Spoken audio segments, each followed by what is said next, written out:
Parang yung mga antigong santo na nauupod na, nauubos na ang buhok, ang daliri, ang pilikmata.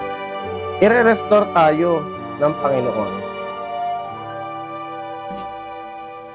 Ako si Ernel A. Santiago mula sa parokya ng Santa Cruz, Paco, Obando, Bulacan. Ang pagiging isang kamarero para sa akin, ang salitang kamarero, sabi ng mga lola namin at mga tita namin sa Santa Maria, segun sa salitang enkargado. Kasi nung araw, ang tawag sa mga may-ari ng puon, enkargado. Ano ba ang enkargado?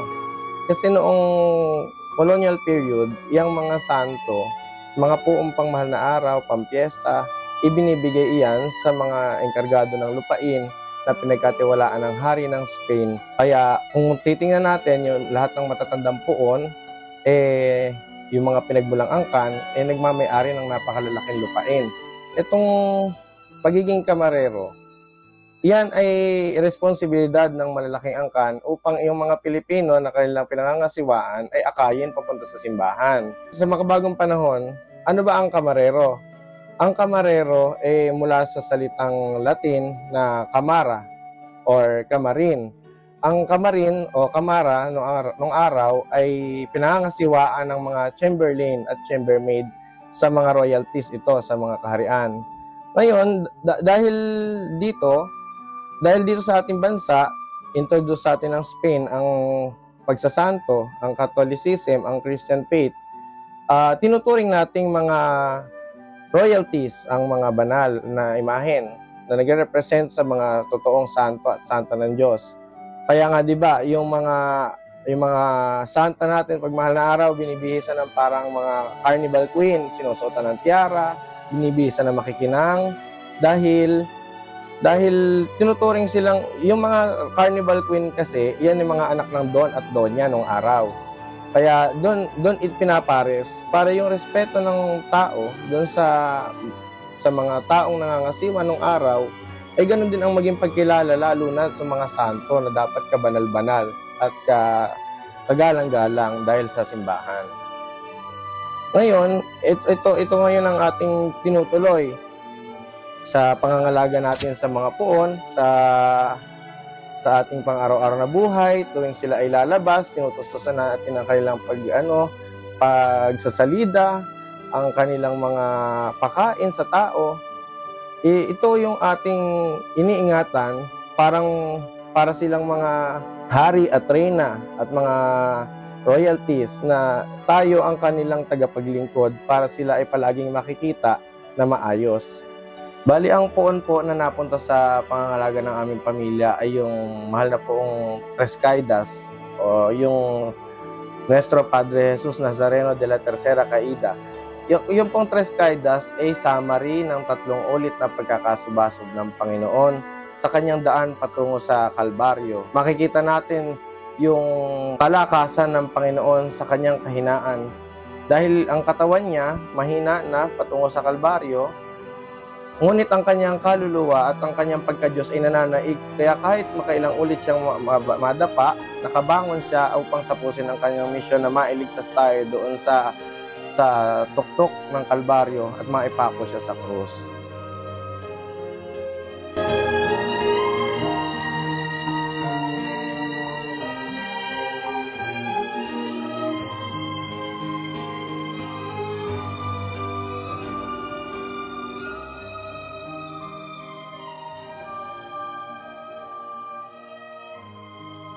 Ang Panginoong Hesus sa 3 beses na pagkasubasob habang babawang krus.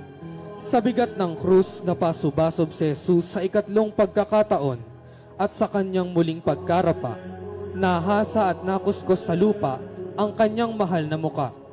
Dahil sa labis na pagkapagod, hindi na kayang tumayo ni Jesus at napahandusay na lamang. Ngunit pinilit siyang ibangon ng mga sundalo, hinilat pinagtutuya dahil natatanaw na ang Golgota.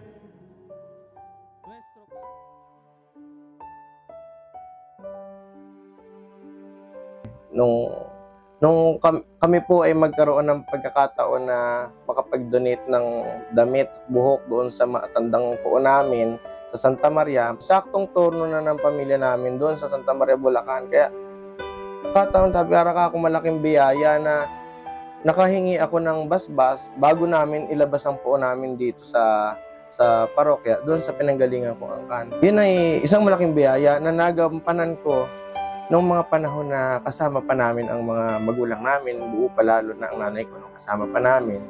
Hindi ko yun makakalimutan dahil itong mga paglalakbay na sinasabi ko sa puon, bago pa ito mangyayari lahat, na ikikwento ko sa kanya noon, kaya itinutuloy ko na lang yung pangako na yon na sabi ko, diyan lang iikot ang buhay namin, pagkaraan man kung sino man ang mawala sa atin, puro doon na lang kami maglalakbay. Sa pag-aasikaso sa puon na yan, tuwing mahal na araw, bubuklo din tayo niyan. Tapos yung hindi ko makakalimutang pagsubok, syempre, ito nung pinupundar iyan, dahil kasagsagan pa ng, siguro ako 23 anyos o 22, nung yan pinupundar. Dahil nga antik ang ulo, nung makuha namin ang ulo, i-establish namin yung pagbubuo ng Tres Caídas, kino-conceptualize, naghahanap ako ng mga pwede kong makatuwang sa commitment na siyang magkakasama ko sa mahabang lakbay na yan. Ang pagsubok dito yung pagiging bata natin paano natin i-impluwensyahan at i-guide sa ganyan yung 3 generation. Imagine, yung mas matanda sa iyo, yung kaedaran mo, at yung mga mas bata sa iyo. Ngayon naman po, ako'y natutuwa kasi sa 5 taon ba naman, nakasama namin yung puon, nagkaroon sa paglalakbay, may mga kaibigan naman na nanatili, may mga kaibigan na tumutuwang hanggang ngayon. Meron din yung aming mga pinsang bata, natutuwa, inaabangan na nila ang pabasa kung kailan, pati ang prosesyon. Tapos, ayun, kaya sabi ko, kakayanin naman pala sa tulong ng mahal na puon. Ang isa pang problema hindi ko malilimutan, lalo na nung nagprosesyon ng 1 taon. Kasi hindi kami handa dahil tapos na yung paggagayak ng karo, malinaw naman ang araw. Biglang bumuhos ang malakas na ulan. Mantakin mo, yun daw birina ng karo, nagganyan daw ang tubig sa mga ilawan.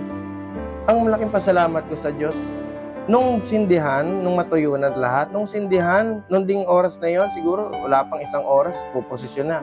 Umilaw siyan lahat. Kaya sabi ko, talagang kahit papaano may pagsubok, tutulungan pa rin tayo. Walang oberya ang ilaw, kahit nabasa.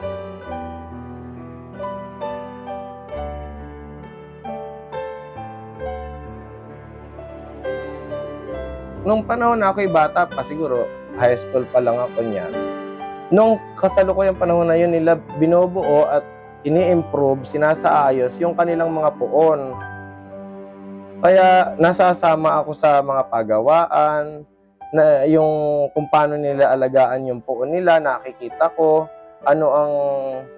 paano ba dapat respeto ang ibinibigay sa pagpili ng gagawa ng materyales at ng imahen na paggagamitan nito.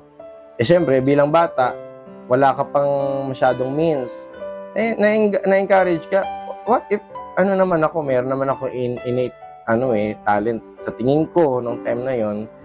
Tinry kong gawin, tinry kong magburda, tinry kong mag-encarna dahil din sa interest na magkaroon, sa pagnanais na magkaroon ng puon, tinry ko. Hanggang sa may naka-appreciate, may nakakita na ayun, hanggang sa may nagpagawa, hanggang sa ngayon malamala ko yung mga naka-impluwensya sa akin dito sa parokya na sa art ng pagsasanto at kung saan ako natuto, sila na din na nagpapagawa sa akin. Ang buhay natin parang ganun din parang conservation ng isang art, dahil paglalakbay ka sa mundo, buhay pananampalataya, sabi ka kanina, madadapa ka. Siyempre, magagasgasan ka pag nadapa ka. Masasaktan ka, magugurlisan ka.